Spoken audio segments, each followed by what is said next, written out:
All right. I'm going to continue reading with Palace Wagon Family, right? Our book that we're reading. So remember, they're deciding to send some people out, like that some teenagers out to hike out and see if they can make it over the pass. And Virginia's mad because they don't include her. Tears were nothing new to Virginia. The little children were beginning to cry from hunger.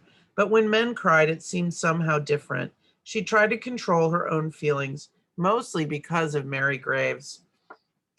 She still doesn't like me, Virginia told herself. She was glad of the wall that separated the two families. The older Graves girls continued to regard her coldly. And when, on the first clear day, a party was organized to try and cross the mountains, she found herself left out. They said they wouldn't take me, and I'm sure Papa must be just on the other side of the pass. I could meet him. They'll meet him, Virginia dearest, if he's there, her mother told her. Actually, the party met nothing but snowstorms, and they were soon back.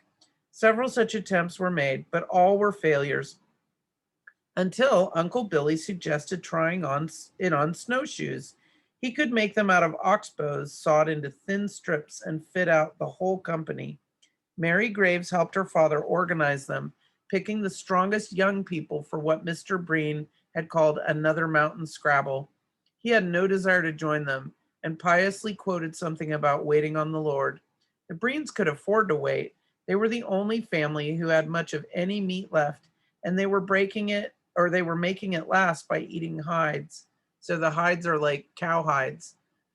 So what they would do is they would soak the cow hides in hot water, and it would make sort of like a jello. It would make like sort of this gelatinous, beefy goo that they would eat. And even though it probably tasted nasty and had a nasty texture to it, it was food and also it was protein for them too. So that's why everyone in their family survived because they had enough cow hides to do that with. They were the only family who had much of any meat left, and they were making it last by eating hides. Virginia watched Mrs. Breen prepare them. First, she cut them into strips, held them over to the fire to singe off the hair. After that, they were scraped and put into a kettle to boil. The result was such a messy dish that it made Virginia feel just a little sick to look at it.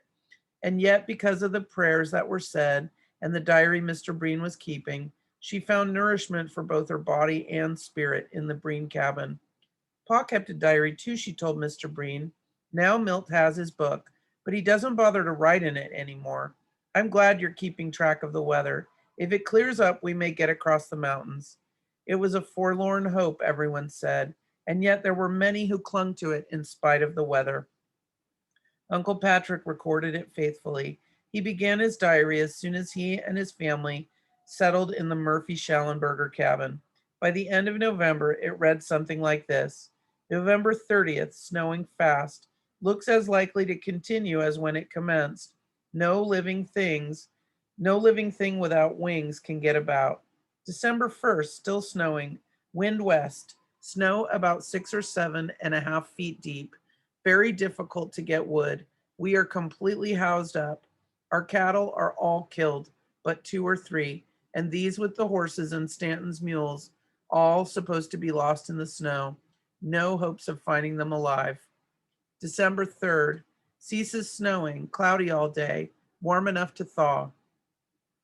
And so it continued until December 16th, when the weather seemed just right for the snowshoers to cross the mountains. Fair and pleasant, froze hard last night, Mr. Breen recorded. The hard freeze was what they had been waiting for. They hoped that they could skim along fast on the crust of the snow. Faith, and I'll be going with them to cheer them on a bit, declared Patrick Dolan. This shanty has one too many Patricks in it. Give Mrs. Raid a bit more beef and the Foyne gold watch and the Masonic pins in my pocket, he told Peggy Breen just before he left. The watch and pins had belonged to Mr. Reed, but Mrs. Reed, in desperation, had given them to Patrick Dolan in exchange for a pound of beef. She didn't know how much of his meat he was taking with him, but it did occur to Virginia that the food in his pocket might be more useful than the watch. When she saw that Mr. Eddy, Charlie Stanton, and the Indians, and even 12-year-old Lemuel Murphy were going, she begged to be taken along. So this actually is what saved her life, because these people are on snowshoes and they're going to try to cross the pass and they're going to get lost. And they're going to be lost in the snow on foot, which is a really dangerous thing.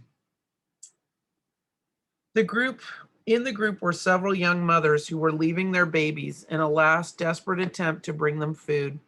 The Breen baby, still nursing from a healthy Irish mother, was the only child in camp who had enough to eat. The other babies had nothing but flour and snow water made into a sort of gruel. The older children called it paste, and it was exactly what they used for pasting pictures in their scrapbooks. That's also how you make paper mache, right? You just mix flour and water, and so it hardens and dries. So when you're eating it in your body and it's kind of lumpy and sticky, but that's all they had to eat, and it's better than nothing, right? And also, a lot of the babies ended up surviving. It's probably because they were eating that. They were eating flour and water. The other babies had nothing but flour and snow water made into a sort of gruel. The older children called it paste, and it was exactly like what they used for pasting pictures in their scrapbooks.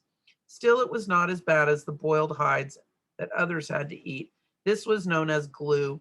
If you pretend hard, you can eat it, Patty informed the family. It shivers like jelly. Just make believe it's jelly. I don't like jelly, so I don't, Tommy announced defiantly, and he threw his dish. Mrs. Reed spanked him for it. Food couldn't be wasted, even such disgusting food as this. Eliza had gone to live in the Graves half of the cabin. There was still a little meat, but she was soon back, saying they would not share it with either her or her brother. They say that they need it for them that's going into the mountains, she had reported. Uncle Billy had finally consented to take Virginia with him, but it was not to be. The evening before they left, there was a death in the Graves half of the cabin. The victim was Eliza's brother, Bayless Williams. He drove your cattle clear across the country and ends up without a piece of beef to keep him from starving to death, Eliza said bitterly to Mrs. Reed. Ma did the best she could, Virginia told her. She knew that they all had received equal portions of food, but Bayless had been a big man. Perhaps he just needed more. He had caught cold working out in the wet building the cabin. Then on the morning the snowshoers were about to start across the mountains, Virginia awoke with a splitting headache. Her cheeks were burning with fever. Every time she moved, chills went through her body. I'm all right, she told her mother through chattering teeth. I can go. Indeed, you can't, sick as you are. You'll go to bed and stay there until the fever leaves you. Probably you caught it from Bayless, Mrs. Reed continued. He started out like that. Oh, Ma, will I die too? I don't want to die. I have to get out of here, cried Virginia. If I go to bed, I'll die. I know I will. Virginia was put to bed, but she did not die. It turned out to be a simple cold that lasted a week and then disappeared. The hunger pangs didn't. Neither did the pangs of disappointment at not being able to escape with the snowshoers. 17 people had left, and only 2 so far had returned. The others, Virginia felt sure, must have gone over the pass. Mrs. Eddy declared her husband would get through. She had hidden a little dried bear meat in his pocket. But what will you eat? She was asked. The Reeds knew she had no cattle, only a little bear meat left over from a big grizzly bear Eddie had killed at the risk of his own life. She shook her head as if it didn't matter. Already she was very weak. Her children cried every night from hunger. The Murphy cabin, she said, was filled with crying children left behind by their mothers. Besides the 2 Eddy children, there were Mrs. Murphy's 3 grandchildren and her own little boys, Billy and Simon. Billy had returned from the mountains with Mr. Keysburg's teamster, Dutch Charlie. He said the trip had about done him in, but his 12-year-old brother, Lemuel, had kept on. I could have gone too, Virginia told Patty. They say it's only 30 miles to Bear Valley. It wouldn't be far on snowshoes. But you didn't have any.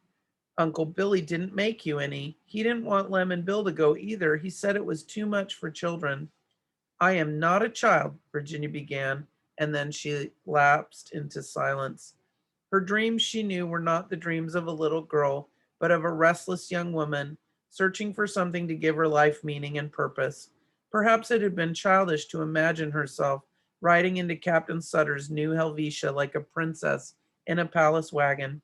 Now she was nothing but a pauper, depending on the charity of other people like the Breens, who sometimes gave her scraps from their table.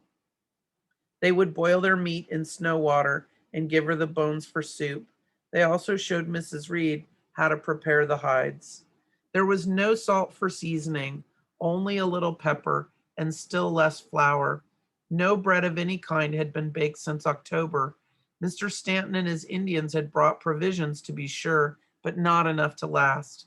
Now they were gone over the mountains with the expedition to be known in history as the Forlorn Hope. Mr. Breen recorded the date of their departure and also the fact that Milt Elliott and Noah James had started for Donner's but had not yet returned. We will stop right there. So they're in really bad shape. They're eating boiled cowhide, and they're just trying to scrape together what little food that they can find. And it's only the beginning of December. And the snow fell super deep, unusually deep. It was a really high snowfall year. And so that means if the snow is really deep, it means it's going to take longer for it to melt, right? So that means that the winter's going to last longer than normal. So they're only in the beginning of December. It's not looking good. All right. Thanks for joining me.